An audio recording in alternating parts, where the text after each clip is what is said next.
I am Miro and I started with this hobby maybe 6 years ago, accidentally, and just fell in love with mushrooms and growing them.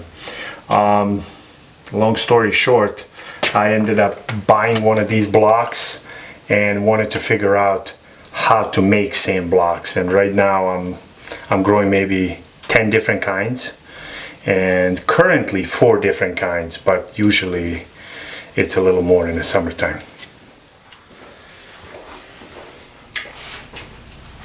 So what we have here is agar culture and liquid culture. These two we're going to talk about a little bit later.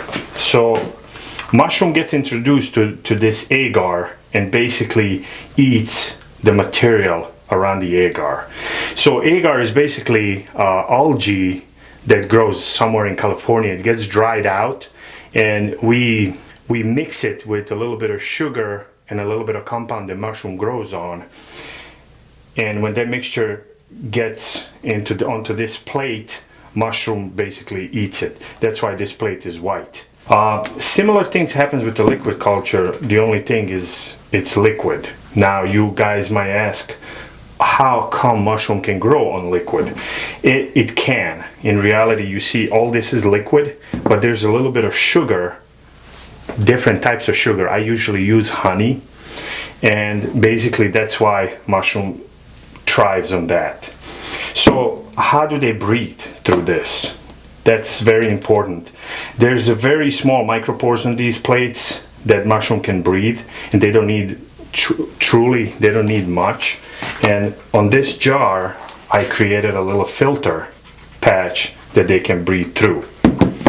Of course contamination can happen on these, and it's really important to keep everything sterile. As you see my hands, I put the gloves on my hands all the time while I do this type of work, and also alcohol gets used often on this table.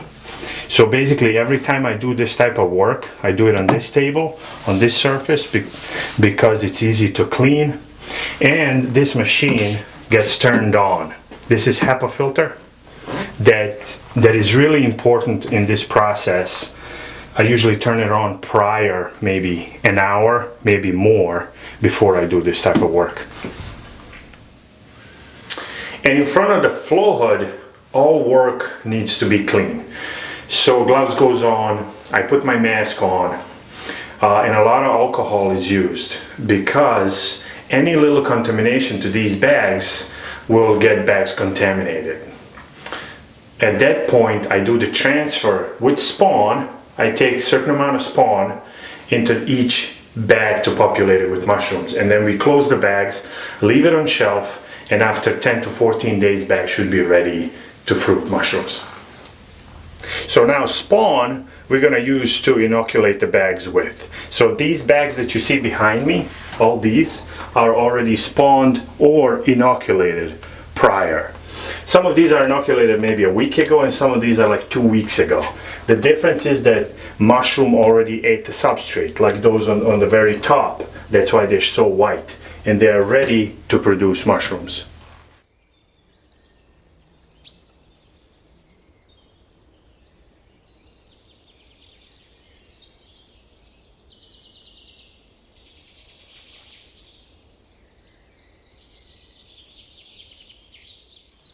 So now we're in a fruiting chamber. As you can see, there's some mushrooms here. I'll be really short and brief. The ones you see over there, the biggest volume of mushroom is, we call it first flush. So you're going to get the biggest volume out of that flush. This is also first flush, but these mushrooms are baby. Second flush is this. So these are king blue oysters, and you do not get as much as the first flush. Reason being because the food of mushrooms is getting used by mushroom. Yeah, this taken me by surprise by all means. I started going to the woods and being interested about mushrooms, and all of a sudden I developed this love that it took me in totally different directions.